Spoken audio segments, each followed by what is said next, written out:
ஷேய் விஷ்ணு பிரமா எல்லாம் கேட்டுக்கோடா. போட்டார் கணக்கு, இன்னைக்கு போட்டார். என்ன கணக்கு போட்டிருக்காரு? காவு கொடுத்தாச்சு. செத்த பேய் பேப்பர் பணத்தில் காவு கொடுத்தாச்சு. உனக்கு உயிர் வாழறதுக்கு என்னடா? 3 வேளைக்கு திங்க. பெண் ஆணுமா 3 வேளைக்கு திங்க.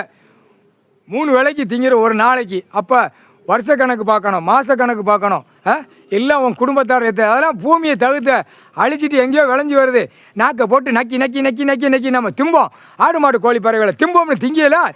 இப்போ அந்த செத்த பேய் பேப்பர் பணத்தில் விட்டுட்டாரு. என்ன விட்டுருக்காரு? காவு விட்டுட்டாரு.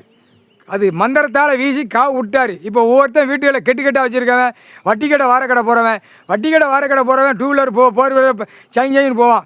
இடத்த வாங்கி திங்க லேண்டு போடுறவன், புரோக்கரு எல்லாமே இந்த காவுலே போயிடுவான். இப்போ காவு விழும், கவலைப்படாதீடா. கண்ணா பத்திரப்பதிவில் விழும். பத்திரப்பதிவு வெளியில் வென்று சார்பாளர் பத்திர பேப்பர் விற்கிறவனுக்கு காவு விழும். அந்த காவு கொடுத்தாச்சு. அந்த பேப்பர் தானே ஓடுதான். மூக்கை 2 தூக்கிட்டு, வாயை 2 தூக்கிட்டு, கொண்டாட வழி மனை மொத்தா முட்டா கூதி மனுகளா. டெல்லியிலேருந்து தமிழ்நாடு வரைக்கும் இதே சோழியாக அலைஞ்சு பூமியை பூரா பாழாக்கிட்டான். அரசியல்வாதி கூத்தடிக்கான். அவனுக்கு அரசியல்வாதிக்கு அங்கே பூதத்தை கணக்கு போட போட அவங்களுக்கு பூரா செத்த பேய் பேப்பர் பணத்தில் காவு வாங்கியே போயிடுவான். காவு வாங்கும். இப்போ பாரு, அரசியல்வாதி எங்கே போய் சாவுதான்னு மட்டும் பார். அவன் குடும்பத்தார் போனால் திரை லோகத்தில் விடுவான். தமிழ்நாடு 1ஆம் நம்பர் போய் சேர்ந்துருவான்.